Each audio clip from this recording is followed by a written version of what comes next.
Të nderuar dhe të respektuar vëllezër besimtar. Sot, me lejen e Zotit të Madhërisëm, do të filloj të flas me diçka në lidhje me rëndësinë e këshillës së mirë në Islam dhe në jetën e përditshme. Do të flas me diçka në lidhje me atë se njeriu ka përgjegjësi që të mirën, edukatën, mirësitë që i ka, me ja transferu, me ja thanë dhe me ja dhanë edhe tjetrit. Dhe se feja islame të ndershëm vëllezër e ka një kapitull të madh që quhet këshilla në Islam, sepse e mira nuk mund të përhapet ndryshe vetëm përmes këshillës. Dhe se nuk mund të parandalohet e keqja ndryshe vetëm duke e këshillu njeriu që të distancohet nga e keqja. Është transmetuar një hadith pe pejgamberit sallallahu alaihi wasallam, i cili thotë se dhe hadithin e transmeton njëri prej shokëve të pejgamberit që kanë quajtur Temim ed-Dari. Ky Temim ed-Dari ka qenë një prej sahabëve më të dijshëm të pejgamberit sallallahu alaihi wasallam, i cili ka pas një uri shumë të mëdha për Tevratin dhe ka pas një uri edhe për Injilin. Thuhet se më herët e ka luajtur rolin, me thonë sikur se priftit asaj kohe, dhe pastaj e pranon Islamin në prezencë të pejgamberit sallallahu alaihi wasallam, dhe pastaj fillon dhe transmeton fjalë për pejgamberit sallallahu alaihi wasallam. Dhe këtë hadith që kemi sot për hyrje, sepse do të flasmi begi gjatë, na thot pejgamberi sallallahu alaihi wasallam, ad-dinu nasiha. Feja është këshill. Fun e krye. Prej as deri në zh, feja është këshill në situata të ndryshme, në rrugtime të ndryshme të njeriu, probleme të ndryshme që i posedon njeriu në raport me Zotin, me familjen, me shoqërinë, me rrethin e kështu me radhë. Pra fun e krye feja ka të bëjë me këshilla të niveleve të ndryshme, varësisht prej rolit dhe pozitës që ka njeriu. Tha feja është këshill. Dhe i tham ja Rasulullah, kulna liman ja Rasulullah. Për kë është këshill feja? Çka këshillon feja? Tha lillahi. Feja është këshill që të këshillon për Zotin e Madhërisëm. Nuk mundesh me njoh Zotin ndryshe vetëm se përmes fesë. Që do të flasmi më gjatë këtë temë. E dyta tha wali kitabihi. Feja është këshill për librin e Allahut azza wa jall. Dhe pastaj tha wali rasulihi, është këshill për pejgamberin e Allahut dhe pejgambert në përgjithësi. Dhe është këshill li a'immatin nas, për njerëzit që udhëheqin njerëz. Wa ammatihim, dhe feja është këshill edhe për njerëzit në përgjithësi. Pra vëllezër të ndershëm, feja është këshill në vete, me qindra e mia rregulla, mësime, paralajmërime, ndalesa, urdhëresa, motivime e kështu me radhë. Dhe ka për qëllim që t'ja mëson njeriu besimin e drejtë, ka për qëllim që ta afron njeriu me librin e shenjtë, ka për qëllim që njeriu t'ja mëson rrugën e pejgamberëve në përgjithësi, dhe ka për qëllim që t'i këshillon ata të cilët bajnë detyra përgjegjëse në raport me shoqërinë dhe t'i këshillon njerëzit pavarësisht profilin e tyre në shoqëri. Kjo është roli i fesë. Vëllezër të ndershëm, fjala nasiha që ka ardhur në këtë term hadith, arabisht gjuhësisht e ka kuptimin, a keni pa, mjaltën kur e kullon. Edhe merr, do me thonë, ajkën e mjaltës. Fjala nasiha e ka qëtë kuptim, që përmes këshillës me nda të vërtetën për pa të vërtetës. Përmes këshillës me nda të mirën për të keqës. Përmes këshillës me dallu të bardhën prej zezës. Dhe me dallu nuancat kur përzihen brenda tyre.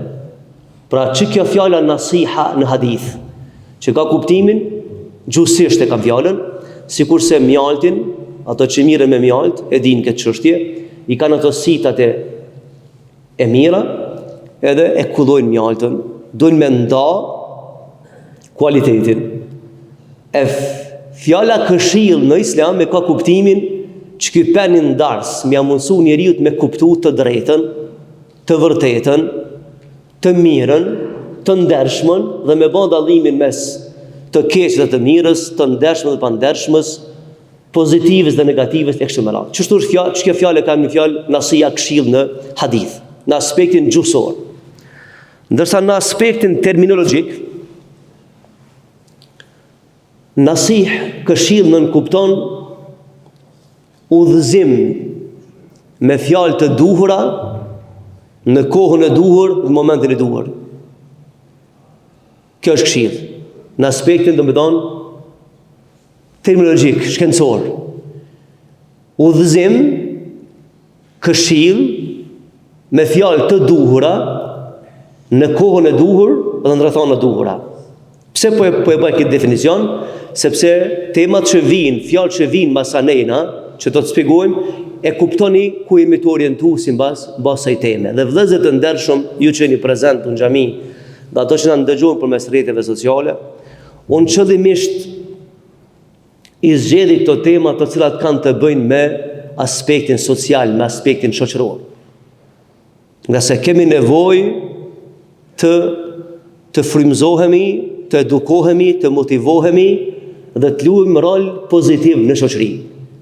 Jo vetëm të krijojmë individ të shëndosh dhe të mirë, por të krijojmë edhe shoqëri të mirë. Pra nuk mjafton vetëm individi, edhe pse individi është piknisja, nëse edukohet individi, edukohet pastaj familja dhe shoqëria.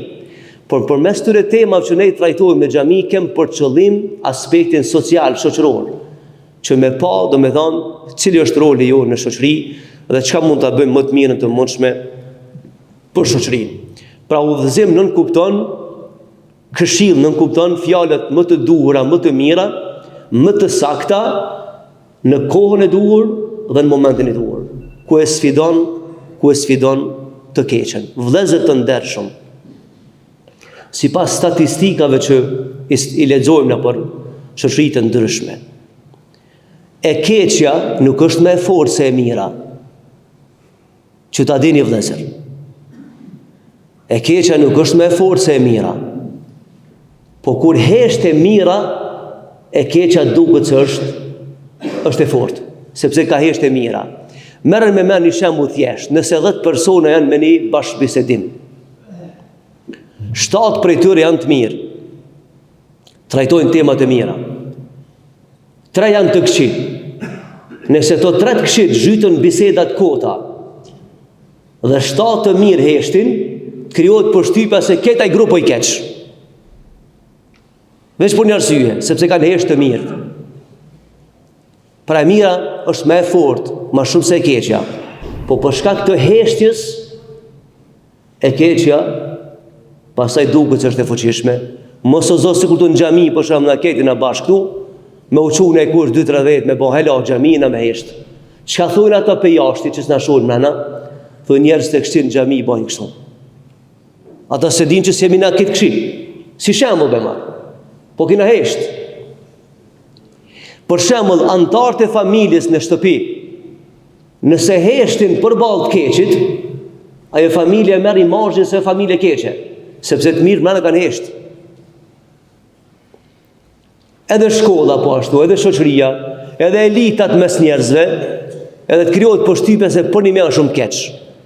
Pra, ka ardhur e keqja, është forcuar e keqja sepse e mira ka hesht. E kjo feja jonë vëllezër nuk e don besimtarin që hesht përballë të keqes. Që të rregull me mujtë me mësu në jetën e muslimant, shumë shpejt e shtim kontroll situatën. Me të kallëzu se nuk je i mirë, verse je i mirë vetë. Po i mirë bash kur nuk hesht përballë të keqes. Ti e ki për obligim me reagu përballë të keqes. E ki për obligim mu identifiku me të mirën. Dhe me thonë, unë jam me të mirën. Edhe unë jam argatit mirës. Edhe jam i thtarit mirës. dhe s'heshti përballë të keqes. Pra vëllezër të ndershëm, këshillën kupton me reagu në formën më të mirë të mundshme, më edukative të mundshme, me fjalë të sakta, me edukat maksimale përballë të keqes. Dhe me tregu njeriut, ati bashkëbiseduese apo kudo që tjetë, se e ki gabim këtë rrugë dhe jo me kaq. Por ne nuk jemi me ty dhe nuk të përcjellmi, nuk të ecmi mbrapa, përkundrazi as të përkrahemi e as nuk mirëmi me ty. Përndryshe, nëse i përzim të detyra atëre, e keqja do t'jetë begi e fort në mesin e shoqërisë. Të ndershëm vëllezër, por me reagu dhe me këshillu përballë të keqës, ka qenë detyrë e gjithë pejgamberëve. Nëse e lexojmë Kur'anin për Ademit alayhis salam, do të gjithë pejgamberët janë përmend në Kur'an, sepse të gjithë pejgamberët janë përmend në Kur'an, janë përmend vetëm 25 prej tyre, e për 3 është dilema në pejgamberët që kanë qenë, është histori e gjatë. Të gjithë pejgamberët që janë përmend në Kur'an, javë ka përmend Zoti obligueshmërinë, rregullën se kanë pas për obligim mos me hesht përballë të keqes. Përndryshe s'kish pat efekt roli tyre si pejgamber.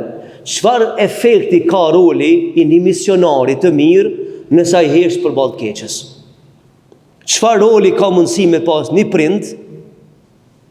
Cila është detyra e tij si prind nëse hesht përballë të keqes në shtëpi? Atëherë pse je prind? Çfarë roli mund me pas, për shembull, një mësues në klasë ose një profesor në universitet, nëse ai hesht përballë të keqes, ose gjykatësi, ose polici, ose hoxha, atëherë ku është e mira, pra? Çfarë roli është ai? Pra duhet me lut rol, mos me hesht përballë të keqes. Dhe të gjithë pejgamberët vëllezër nuk kanë hesht përballë të keqes. Unë po lexoj vetëm një ajet në Kur'an. Allahu thot: "Uballigukum risalati rabbi wa ana lakum nasihun amin." Po thot Allah azza wa jall, çka kanë thonë pejgamberët më herët popujve të tyre. Ju kanë thonë, ne si pejgamber, kanë fol për vetë ata, jemi të detyruar, të obliguar që t'ja përcjellni fjalët e Zotit Madhërisht. Wa ana lakum nasihun amin. Dhe unë jam këshilltar besnik. Po të këshillojmë ata që Allahu ka thonë, dhe këtu nuk shojmë penjë. Kështu kanë thonë të gjithë pejgamberët. Dhe kanë kryer misionin. Dhe ai mision ka ardhur pasaj shoqëri pas shoqërie deri në kohën ku jetojmë. Vëllezër të ndershëm, vazhdoj të mendoj unë se ne i takojmë një popull të ndershëm. Një popull fisnik. Ani pse kemi jetuar në varfëri, të shtypur, të përsekutuar, i kemi pas do rregulla të arta. E kemi pas një kodeks të familjes, të mirësjelljes që ne ka pas tek mi bota. Dhe kur bëjmë analiza mes të kaluarës, së afërt, në 99-ani, dhe të tashmës, të rënditemi për statistika ku kemi ardhur për 26 vjetë. Dhe shtrohet pyetja ku do të shkojmë mas 26 vjetë e tjera, kur Kosova t'i bën 50 vjetë shtet. Ku do të jetë rinia jonë? Çish do të duken familjet tona? Çish? Dhe kur zhytesh në kësi analiza të thella, vjen në përfundim e keqja, po do në mu instalu në shoqëri, sepse e mira ka hesht. Ka hesht prindin familje, ka hesht mësuesin në shkollë, ka hesht hoxha në xhami, ka hesht polici në rrugë, ka hesht mjeku në ambulant atje, ka hesht prokurori gjykatësi, edhe e keqja merhov. Edhe një vëllezër që para luftës, me nej pas përmen nej kush, Zotë në rujë, qofshet në dërun, ju dhe familje tuaj edhe ato që në dëgjojnë. Më ne pas përmen e kush sidën, s'mundin gjitë se sida, ishmi trishtu. A i lezoni vëllezër statistika që rinia jo në shprejk për sidës për shkak të moralitetit. Ja e dini këtë punë vëllezër që heshtja për balë të keqës është kancer që zhvillohet me të madhe në shoqërinë tonë. Mi pas tonë e kujna ma herët në shoqërinë tonë veç me këshirë në i film me narkoman jetë trishtu. Veç me thona pe këshirë një film po flet ke për narkomani që shpërdorë droga i shashtri sa i petutës. Por 26 vjetë në mërini kjo fenomen familje tona. Pse? Sepse ka hesht e mira. E kur hesht e mira e keqja lulzon. Ne duhet me dash vëllezër vendin tonë, me dash popullin tonë, me dash rinin tonë. Ama nuk mund ta duam me pralla, po duhet ta duam realisht. Vallahi s'ban me hesht për balë të keqës. Nuk ban. Nuk i vlerë si besimtar të Zotit Madhreshëm nëse hesht për balë të keqës. A di se u kriju ky vash standardi, pa hajtë mos t'ja prishmi qefën ati, hajtë se i dhënohet filani, halani, po veç nëse e keqja ka mri në kojshi nesër kanë të ti.